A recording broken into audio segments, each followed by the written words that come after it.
अभी हम संस्कार पब्लिक स्कूल में मौजूद जहाँ पे वार्षिक रिजल्ट की घोषणा के साथ साथ यहाँ पे बच्चों को सम्मानित किया गया है और सभी बच्चों अपने पेरेंट्स के साथ यहाँ पे पहुँच करके अपना रिजल्ट स्कूल के शिक्षकों के द्वारा प्राप्त किए हैं। कुछ बच्चे यहाँ पे कुछ प्रोजेक्ट भी बनाए हैं, इनसे भी बातचीत करेंगे और जो स्कूल के डायरेक्टर हैं उनसे भी बातचीत करेंगी। आखिरकार इस प्रकार से इन लोगों के द्वारा कैसे प्रिपरेशन कराई जाती है बच्चों को लेकर के। आपका क्या नाम पड़ेगा? श्रुति कुमारी। कहाँ से आती है बेटा? भीखपुर भगवानपुर। भीखपुर भगवानपुर से आती है। ये क्या बनाया है आपने? ये वाटर साइकिल है। समझाओ तो इसमें क्या क्या है। जो सनलाइट है ये वाटर पर अपना प्रकाश डालेगा और फिर वाटर जो है वेपर होकर बादल के रूप में आ जाएगा और फिर प्लांट बादल को आकर्षित करके पानी के बूंद में बदल कर और धरती पर पानी के बूंद में आएगा और फिर ये वाटर साइकिल होते रहेगा। अच्छा, होते रहे के नन्हे बच्चे हैं, इनसे बातचीत करेंगे। क्या नाम पड़ेगा आपका? दीपक कुमार। कहाँ से आते हैं? उसरी बुजुर्ग। उसरी बुजुर्ग से आते हैं। क्या बनाया है आपने? सर ये हम इंडिपेंडेंस डे के लिए सहयोग के लिए बनाए हैं। किनके सहयोग से आपने बनाया है? कौन आपको मोटिवेट किए हैं ये बनाने के लिए? सर और मम्मी पापा। सर और मम्मी पापा, पेरेंट्स। क्या नाम है आपका? रौनक कुमार। कहाँ से आते हैं? उसरी बुजुर्ग। उसरी बुजुर्ग से आते हैं। क्या बनाया है आपने? हम इंडिपेंडेंस डे के बारे में बनाए हैं। कौन बोला था बनाने के लिए? सर बोले थे। सहयोग किसका रहा इसमें बनाने में? मेरी छोटी दीदी का। क्या? छोटी दीदी का। मेरी छोटी दीदी का? बड़ी दीदी का। अच्छा, बड़ी दीदी का। आइए इस स्कूल के हमारे जो सर हैं उनसे भी बातचीत करेंगे। आज वार्षिक रिजल्ट की घोषणा संस्कार विद्यालय में की गई है और सभी पेरेंट्स यहाँ पे पहुँच करके रिजल्ट अपने बच्चों के साथ लिए हैं। सर, इस विद्यालय के जो संचालक हैं उनसे बातचीत करते हैं कि जिस प्रकार से ये विद्यालय लगातार ग्रामीण परिवेश में रह करके एजुकेशन में इस क्षेत्र में सबसे ज़्यादा और अच्छा रिजल्ट दे रहा है और यहाँ के जो पेरेंट्स भी हैं संतुष्ट है इस विद्यालय के साथ साथ। इससे बातचीत करते हैं। मेहनत के साथ साथ और इनकी पूरी टीम की मेहनत के साथ साथ रिजल्ट काफ़ी अच्छा जाता है। सर, क्या कहेंगे आज बच्चों के द्वारा वार्षिक रिजल्ट के पश्चात आप लोगों के द्वारा रिजल्ट पेरेंट्स के हाथ में सौंपा गया है? सबसे पहले आपके मंच के माध्यम से हम ये धन्यवाद कहेंगे और जहाँ तक हमारी कोशिश है कि इस क्षेत्र का सर्वांगीण विकास कर सकें ताकि ये जो नए पौधे हैं ज़्यादा से ज़्यादा तरक्की कर सके और इस क्षेत्र में एक नया कीर्तिमान स्थापित करें। इस संस्कार पब्लिक स्कूल के माध्यम से हमारी यही कोशिश होगी कि इस क्षेत्र में प्राकृतिक शिक्षा के साथ साथ आधुनिक शिक्षा जो भी हो उन हर एक को बढ़ावा दिया जाए। ये हमारी विशेष कोशिश होगी। क्या क्या एडवांस टीचिंग में आप लोगों ने इंक्लूड किया है? सामान्य जो शिक्षा की बात है, जो बेसिक जो भी जानकारी है, उसके साथ साथ जो आधुनिक जानकारी है, जैसे साक्षरता की बात की जाती है तो पहले साक्षरता मतलब हो कि जैसे नॉर्मली रीडिंग मान लीजिए लिखना पढ़ना आ गया तो हो गया, लेकिन आज आधुनिक साक्षरता मतलब कंप्यूटर यानी तकनीकी ज्ञान। जैसे आपने एआई की बात की तो एआई मतलब कंप्यूटर, उसके अकॉर्डिंग जितना हो सके कि इनको जितना मॉडलाइज किया जा सके। फैसिलिटीज़ क्या क्या है आपके विद्यालय में? यहाँ फैसिलिटीज़ की जहाँ तक बात है तो जितना नॉर्मली जो क्लासेस के अलावा इन लोग को अदर एक्टिविटीज़ में जैसे डांस वगैरह हो गया, सिंगिंग हो गया या तकनीकी शिक्षा में कंप्यूटर वगैरह हो गया, ये सब है। ट्रांसपोर्ट फैसिलिटीज़ है, पूरी तरह से सीसीटीवी कैमरा के निगरानी में है और जितने भी टीचर है वेल ट्रेन टीचर हैं। वेल ट्रेन जी, क्योंकि सारे के सारे यहाँ मतलब बीएड और डीएलएड किए हुए क्वालिफाइड टीचर है। कोई ये भी नहीं कि नॉर्मल है, सबके सब मतलब बीए के हैं, बीएससी के हैं, एमए के हैं, एमएससी के हैं, साथ साथ बीएड लगा हुआ है। बीएड सबके? जी, सभी बीएड है। आइए और भी कुछ लोगों से बातचीत करेंगे। सर, आप इस मौके पे पहुंचे हुए हैं, क्या कहेंगे इस विद्यालय के बारे में? ये विद्यालय एक ऐसा विद्यालय है जिसमें बच्चों के गार्जियन के रूप में हम 24 घंटा खड़े मिलेंगे और हमारे देख रेख में ही टीचर लोग अपना काम करेंगे। अगर बच्चों को किसी तरह का समस्या होगा तो हमसे बताएंगे और हम टीचर लोगों से इस विषय पे बात करेंगे और हमारे बच्चों को किसी तरह का परेशानी ना हो इस पे विशेष हमारा ध्यान रहेगा।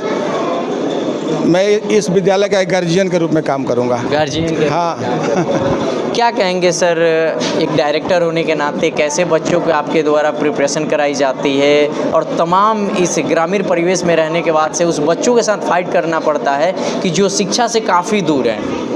जैसा कि आपको मालूम है कि हम और हमारी टीम हसनपुरा नगर पंचायत के क्षेत्र में लगभग 13 वर्षों से शिक्षा के क्षेत्र में हम लोग अलख जगा रहे हैं कोचिंग के माध्यम से। और अब एक कदम और हमारी टीम और हमारी संस्था बढ़ कर के एक स्कूल का संचालन करने का दायित्व हम लोग लिए हैं।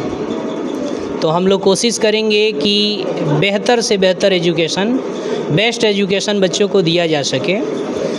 चूँकि जब हम लोग NCF 2005 नेशनल करिकुलम फ्रेमवर्क या राइट टू एजुकेशन की बात की जाए तो उसमें यह दिखाया गया है या बताया गया है कि एजुकेशन जो है वो बच्चा के लिए है, बच्चे जो है वो एजुकेशन के लिए नहीं है।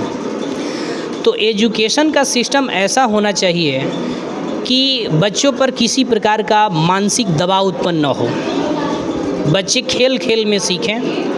चूँकि प्राइमरी और अपर प्राइमरी में तरीका यही है, हमें भी ऐसा ही लगता था कि रटाना यही एजुकेशन है, लेकिन जब हमने टीचर ट्रेनिंग किया और जो सीटेट का सिलेबस है उसको पढ़ा तो हमें लगा कि एजुकेशन रटाना नहीं है, एजुकेशन वो है जो बच्चों को क्रिएटिव बना सके। शिक्षा का काम है माइंड को जीवित करना ताकि बच्चा कुछ सोच सके। जैसे सर आइजैक न्यूटन हैं, तो न्यूटन के फादर्स जो हैं या न्यूटन के जो टीचर हैं उनको न्यूटन का लॉ नहीं बताए होंगे। न्यूटन जो थिंकिंग कर रहे थे उसके हिसाब से उस तरह के वो अपने गति का नियम दिए। तो उद्देश्य ये है कि बच्चा कुछ सोच सके, सोचने के लायक उसके माइंड को बनाया जा सके। क्या क्या फैसिलिटीज़ है आपके सर विद्यालय में? देखिए, फैसिलिटी की बात की जाए तो हमारे विद्यालय में का कैंपस जो है वातानुकूलित है। जैसे यहाँ हम क्लास दे रहे हैं, देख रहे हैं, पहले तो छतदार मकान है।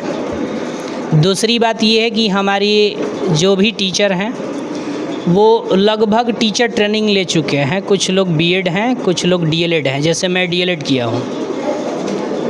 समझ है कि कैसे पढ़ाना है। दूसरी बात ये है कि यहाँ कंप्यूटर है जो चाहिए। सर हमारे मार्गदर्शक ओपी पांडे जी पहले से कंप्यूटर यहाँ लगा चुके हैं, तो कंप्यूटर लैब है।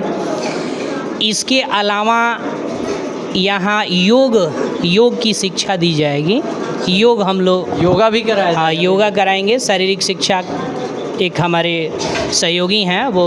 क्या कहेंगे तमाम हसनपुरा नगर पंचायत वासियों से जो अपने बच्चों को शिक्षा के लिए भेजते हैं और हायर पैसा भी देते हैं, ज़्यादा से ज़्यादा पेमेंट भी करते हैं, लेकिन वो चीज़ें जॉब नहीं कर पाते, उनके बच्चे उस चीज़ को सीख नहीं पाते हैं, बस फैसिलिटीज़ के नाम पे, दिखावे के नाम पे पैसे उनसे ऐंठ लिया जाता है। तो क्या कहेंगे और अपने विद्यालय के बारे में आप क्या कहेंगे? देखिए, हम यही कहना चाहेंगे अपने क्षेत्र के अभिभावकों से कि ये जो चेहरा है या ये जो नाम है प्रिंस तिवारी, ये नया नाम नहीं है, विश्वसनीय नाम है। और लगभग 13 साल से, अगर आर्मी में होते हम तो 2 साल बाद रिटायर हो जाते हैं। 13 साल से हसनपुरा नगर पंचायत में हम संस्था चला रहे हैं और बेहतर से बेहतर रिजल्ट हम लोग दिए हैं। तो समझ है, टीचिंग का समझ है, एक्सपीरियंस है। कोशिश करेंगे हम लोग कि इस क्षेत्र में, यानी कि हमारा ये जन्म स्थल है, कर्मभूमि हसनपुरा, लेकिन ये जन्मस्थली है, तो हम लोग कोशिश करेंगे कि बेस्ट एजुकेशन दिया जाए, बच्चों में परिवर्तन। सेशन के लिए एडमिशन शुरू हो गया? जी, हमारे यहाँ एडमिशन अभी फ्री चल रहा है, एडमिशन शुरू हो गया है। हम जितने भी हमारे क्षेत्र के हसनपुरा नगर पंचायत या उसरी खुर्द से जुड़े जितने भी गांव हैं, उन सभी अभिभावकों से हम एक बार अपील करना चाहेंगे कि वो हमारे यहाँ आएँ, विधि व्यवस्था देखें और लगे कि बेस्ट है तो यहाँ अपने बच्चों का दाखिला कराएं। धन्यवाद।